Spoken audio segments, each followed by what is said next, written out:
There was once a young man who came to learn in Shar Yoshev, who had zero background, and came to join the yeshiva. He comes to the dorm room, he sits on the bed, parks his luggage down, and asks what they will be studying that semester in yeshiva. What's the topic? What's the subject? And he's told that they'll be learning in yeshiva Baba Basra. Maseches Baba Basra is the longest, hardest Masechta in Shas. 176 blot. Very difficult, very arduous, very strenuous. Geschmack.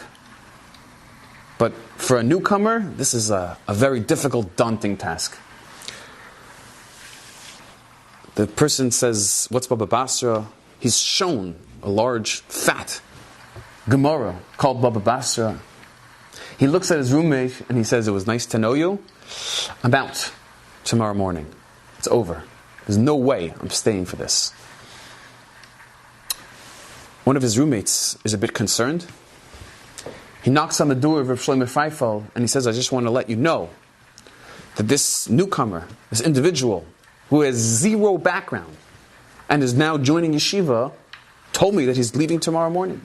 There's no way he's going to successfully learn through Baba Basra. He's already giving up. He's despaired, and he's moving on tomorrow morning. Shlomo Freifeld looks at this fellow and he says, please call in this newcomer. So this young man, who's just entered yeshiva for the first time, comes to the office of Rav Freifeld, and Rav Shlomo Freifeld tells a bacher standing in the hallway, please call the bookbinder of yeshiva. The bookbinder of yeshiva walks into the door. This young man is sitting at the desk of Rav Freifeld, and says Rav Shlomo Freifeld to this bookbinder, I want you to do me a favor. You see this thick Gemara called Baba Basra.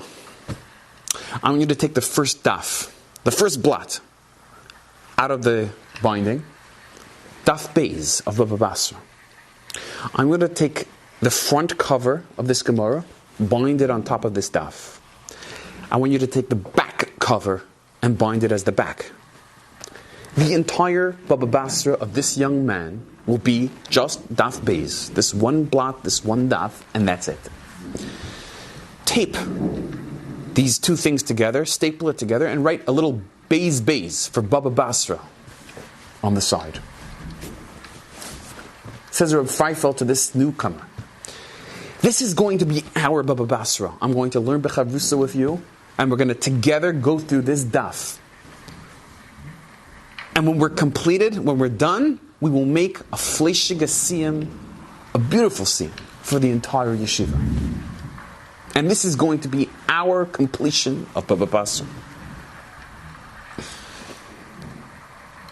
And so started the journey of learning Daf Beis, Baba Basra, with Rav Freifeld and this young man. And eventually, they finished it, and they made a beautiful fleshig siyum for the entire yeshiva. And says this man, if not for this brilliance of Rav Freifeld Zecher Tzadik Levracha, he would not be here today. Today he's an extremely successful person, a Talmud Chacham, beautiful Yid, who's gone through Shas, but only because of this foresight of Rav Freifeld, that in order for a person to succeed in his Avodas Hashem, it has to be stage by stage, it has to be step by step, it has to be gradual and incremental. You have to know where you're holding, but if you jump to the top right away, you make it an insurmountable task and challenge. Not only will it not be productive, it will bring you down. It will be an automatic fail. Says Freifeld, the only successful route for this particular youngster in his path and his trek through Talmud Bavli is to start with just his Baba Basra consisting of one daf beis. Because that's the way you start. Stage by stage, eventually, ultimately, you get to the top. You get to the highest madrega.